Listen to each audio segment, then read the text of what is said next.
If you're watching this, it's probably because you need a refresher on how to set up an MLA formatted paper. I'll be guiding you through this on a Google Doc, since this is what we're most likely having you use when you type up a paper for this class. So the first thing that I'm going to show you how to do is the basics. So the line spacing, the font type, and the font size. So if you highlight over any of these icons, it'll tell you exactly what it is. So we're going to find the one that says line spacing. Go ahead and click on that, and then make sure it is double spaced. Font type over here is where it says Arial. Change that to Times New Roman. And then the 11 needs to change to a 12 for MLA papers. So we have that formatted now. The next thing would be the MLA header. So you are going to type in your name. So I'm just going to type in a made-up name. So Nico Smith. Hit enter after you type in your name. Then it's the course, which this is Language Arts 2. And then hit enter. Teacher name, Mrs. Krzyzewski. And then the date is a little bit different for MLA papers than what you would normally write. So the first thing is the day, so this is the 19th. Then you have the month, and it is April, and the year, 2018. And you can hit enter after that.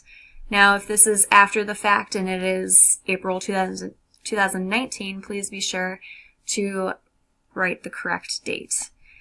Now, the next thing that I notice a lot is when you are trying to submit a assignment onto Schoology, there is a whole bunch of untitled documents, so you do not know which is a paper, what is for which class. So we're going to go ahead and change. So if you click anywhere where it said untitled document, it'll actually automatically fill in with whatever is in the first line. Delete your first name, leave your last name, and this is most likely the argumentative paper. So go ahead and title it argumentative paper. That way you can easily find it when you need to submit it over Schoology. One other thing you need to do for MLA formatting is in the header, make sure you have a page number. So if you click anywhere over in this top area, which this is the header, you'll want to make sure that it's clicking over here on the right side. This is where you want the paper number to show up. Click on Insert, and then down below you'll see header and page number. Don't click anything, you're still just highlighting.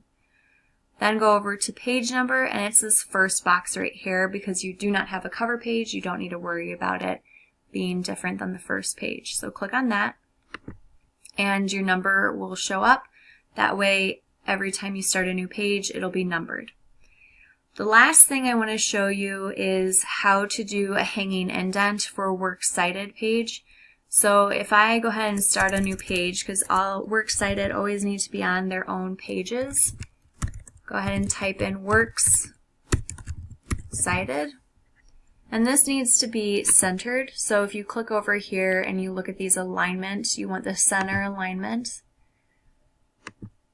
And then hit enter when you're on the right side of cited. And you're going to go ahead and left align again, so it's on the left side. Now, I've already copied a fake website for this process to be a little bit quicker, so I'm going to go ahead and paste that in. And you see how this second line is not indented over. Now, you can't just hit tab because it's going to do something funky, and you don't need it to do that. So if you see over here in this ruler, you kind of see this upside down triangle and a rectangle above it. You're going to drag the triangle and it should be both things moving to 0.5.